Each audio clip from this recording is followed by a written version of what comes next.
네, 여러분 안녕하세요. 찌스입니다. 네, 예수님께서 이 땅에서 사역을 하실 때 수많은 무리들을 가르쳐 주시고 그리고 그들을 제자로 삼아 주셨습니다. 예수님을 따르는 무리들이 생겨난 거죠. 그런데 그 중에서도 12명을 대표로 세우십니다. 그 사람들이 바로 베드로, 안드레, 야고보, 요한, 빌립, 바돌로메, 도마, 마테, 알페오의 아들 야고보, 다데오, 가나나인 시몬, 그리고 가룟 유다. 이렇게 12명의 사람들이 예수님의 제자들 중 대표로 세워지고 나중에 예수님이 부활하시고 하늘로 승천하신 후에 모든 제자들을 이끄는 리더가 됩니다. 바로 초대교회의 리더로 세워주신 것이죠. 하나님께서 하나님의 백성 이스라엘을 세우실 때 야곱의 12아들을 통해 12지파를 만드셨고 그 12지파는 하나님의 백성의 대표가 되는 이름이었었습니다. 그리고 하나님은 예수님을 통해 새로운 하나님의 나라, 하나님의 백성을 세우고자 하셨고 바로 교회를 세우고자 하셨던 겁니다. 그때 예수님께서도 12명의 대표 제자를 세우셨던 겁니다. 하나님께서 야곱의 12아들을 통해 12지파를 만드셨던 것처럼 예수님을 통해 새롭게 만들어진 하나님의 나라의 대표자 12명을 세우셨던 겁니다. 그래서 나중에 12제자 중 가룟 유다가 죽자 그 자리를 채운 한 사람을 채워야 한다고 이야기를 했고 마띠아라고 하는 사람이 세워져서 초대교회에 12명의 리더가 세워졌었던 겁니다. 네, 이처럼 교회라고 하는 곳은 예수님을 통해서 이루어진 새로운 하나님의 나라, 하나님의 백성이라고 할 수가 있습니다. 이제 예수님의 제자들을 통해 바로 교회를 통해 이 땅을 향한 하나님의 뜻을 이루고자 하셨던 것입니다.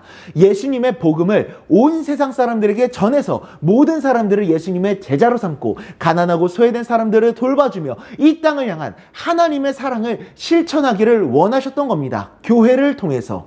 우리가 바로 그런 사람들인 겁니다. 하나님의 뜻을 이루어가는 저 12명만 제자가 아니라 바로 우리 모두가 예수님의 제자인 겁니다. 이 시대 속에서 이 시대를 향한 하나님의 뜻을 이루어갈 하나님의 사람들. 그렇기 때문에 우리들은 우리들의 삶의 목표를 다른 데 두어서는 안 됩니다. 바로 하나님의 뜻을 이루는 것에 두어야 합니다. 우리가 어떤 직업을 갖든 어떤 학교를 가든 어떤 삶을 살아가든지 그 모든 삶의 목표와 방향성은 바로 하나님의 뜻을 이루는 것에 두어야 합니다. 우리가 교회로 모이는 이유도 바로 하나님의 뜻을 이루기 위한 겁니다. 나 혼자만 은혜 받고 뭔가를 누리기 위해서 모이는 게 아니라 함께 모여서 연합해서 이 세상을 향한 하나님의 뜻을 이루어갈 방향을 세우고 함께 그 일을 이루어 나가는 것이죠. 마태복음 6장 10절입니다. 나라가 임하시오며 뜻이 하늘에서 이루어진 것 같이 땅에서도 이루어지이다. 아멘. 늘 그렇게 하나님의 꿈을 이루길 소망하며 하루하루 하나님을 위해서 살아가며 이 세상을 향한 하나님의 뜻을 이루어가는 우리 모두가 될 수 있기를 간절히 소망합니다. 기도하겠습니다. 하나님 아버지, 교회는 바로 예수님을 통해서 세워졌었던 새로운 하나님의 나라, 하나님의 뜻을 이루어갈 하나님의 새로운 공동체인 줄 믿습니다. 바로 우리가 하나님의 뜻을 위해서 부르심을 받은 하나님의 사람인 줄 믿습니다. 나 혼자만 은혜 받고 기분이 좋기 위해서 모이는 것이 아니라 바로 함께 연합해서 하나님의 뜻을 이루어갈 하나님의 사람들의 공동체인 줄 믿습니다. 주님, 우리가 그렇게 살아가겠습니다. 하나님의 뜻을 이루는 삶을 살아가겠습니다. 주님, 우리들의 연합과 모임을 더욱더 단단하게 하시고 하나 되게 하셔서 우리들을 향한 하나님의 뜻을 온전히 이루어가 주시옵소서.